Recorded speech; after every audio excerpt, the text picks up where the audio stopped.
तर नमस्कार शेतकरी मित्रांनो, पीक विमा संदर्भात नवीन अपडेट आलेली आहे। तर 1 रुपयाचा पीक विमा बंद करण्यात आलेला आहे। तर शेतकऱ्यांनी आता कुठला पीक विमा काढायचा संपूर्ण माहिती जाणून घेऊया आजच्या व्हिडिओमध्ये।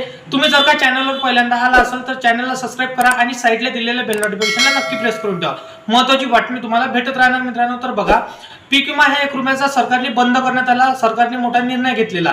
तर शेतकऱ्यांनी आता पीक विमा कसा काढायचा तर बघा शेतकरी मित्रांनो, आधी कसं खरीप हंगामापासून तर रब्बी हंगामापर्यंत जे काही नुकसान होत होतं, पीक विमा पीक लावण्यापासून तर पीक काढण्यापर्यंत जे कुठलं नुकसान होत होतं, तर आता त्यामध्ये बदल करून तुम्हाला एकदाच पीक विमाचे नुकसान भरपाईचे पैसे मिळणार आहे आणि तुम्हाला नुकसान भरपाईचे पैसे मिळण्याकरिता हे हप्ता देखील तुम्हाला भरावा लागणार आहे। आता जे कुठली सरकार चलन ठेवणार आहे तर ते चलन तुम्हाला भरावं लागणार आहे। आधी 1 रुपयामध्ये तुमचा पीक विमा निघत होता, परंतु आता त्यामध्ये बदल करून आलेला आहे आणि तुम्हाला आता जितकी सरकार चलन ठेवणार आलंय तर तेच चलन तुम्हाला भरावं लागणार आहे मित्रांनो।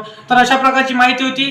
तर मित्रांनो, तुम्हाला माहिती आवडली असेल तर व्हिडिओला लाईक करा, आपल्या मित्राला मैत्रिणीला हा व्हिडिओ नक्की शेअर करा आणि तुम्हाला काय वाटते पीक विमा संदर्भात तर कमेंटमध्ये नक्की सांगा मित्रांनो।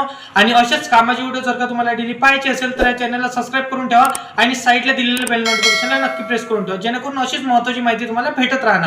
तर चला मित्रांनो, येऊया नेक्स्ट व्हिडिओमध्ये।